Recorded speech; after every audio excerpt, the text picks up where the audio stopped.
Hello everyone. Today I have taken up the poem The Lake Isle of Innisfree by William Butler Yeats from Class 9th Literature Reader Beehive.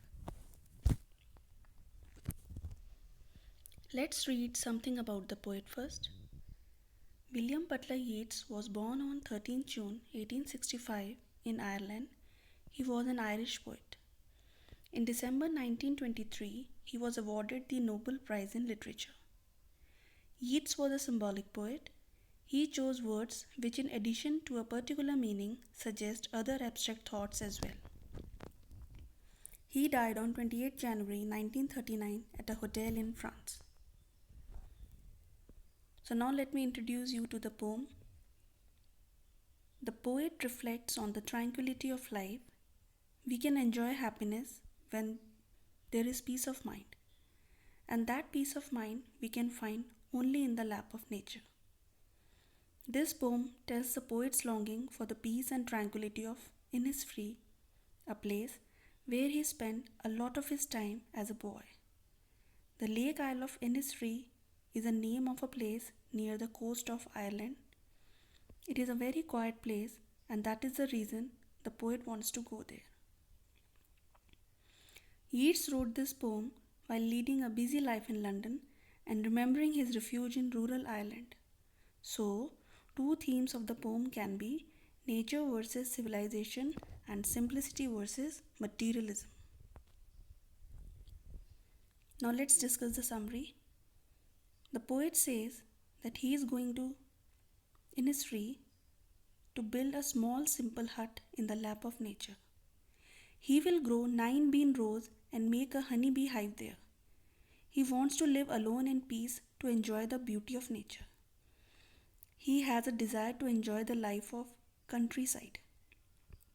In the second stanza, the poet gives some glimpses of the life that he expects to find in Innisfree. In such a place, he will find peace. The pace of life will be slower there. The purple colored light of the noon, as well as the flying birds in the evening, will be delightful experiences for him. The magical qualities of day and night in Innisfree are the reasons that he wants to go there. At last, the poet speaks that every night he hears the lake water lapping against the shore. Even though he lives in a city where people are busy in their own life, he is drawn to the rural sounds of Innisfree. This indicates that he wants to escape from the artificial life of the city into the peaceful surroundings of nature. Now let's discuss the poem stanza wise. I will arise and go now and go to Innisfree, and a small cabin built there of clay and wattles made. 9 bean rows will I have there, a hive for the honeybee, and live alone in the bee loud glade. Word meanings. Cabin means a small hut. Clay means thick wet mud. Wattles, tree branches. Hive, structure made by bees. Glade means grass covered area without trees. Explanation. The poet wants to go to Innisfree. He wants to build a hut there. He has a desire to live in that hut to enjoy the rustic life. He will grow 9 rows of beans near his hut. He says that there he will live all alone in peace and tranquility. Stanza 2. And I shall have some peace there, for peace comes dropping slow, dropping from the wheels of the morning to where the cricket sings. There midnights all a glimmer, and noon a purple glow, and evenings full of the linnet's wings. Word meanings. Wheel, a piece of fine material worn by women to protect or hide the face. Cricket, it's an insect like grasshopper but with shorter legs.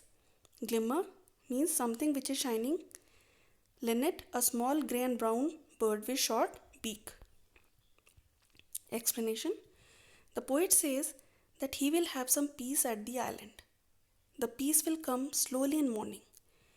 The cricket insect will sing in the morning. The night will be shining as it will be a clear sky with many stars. The noon will glow like purple color. The evening will give the soothing sound created by the flapping of linnet's wings. Stanza 3. I will arise and go now, for always night and day I hear the lake water lapping with low sounds by the shore. While I stand on the roadway or on the pavement's grey, I hear it in the deep heart score. Word meanings: night and day means all the time, lake means large body of water on land, lapping means striking, pavement means sidewalk, heart score means the innermost part of the heart. Explanation. In the last stanza, the poet says that now he will stand up and go to Innisfree.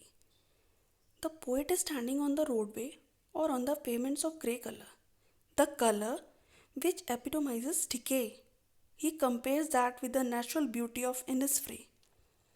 However, standing even there, he can hear the sounds of the lake water lapping by the shore. He hears it in the core of his heart. It appears as if nature is reminding him to come back to his roots. Now let's discuss the literary devices. The rhyme scheme of the poem is ABAB. Examples of alliteration are a hive for the honeybee.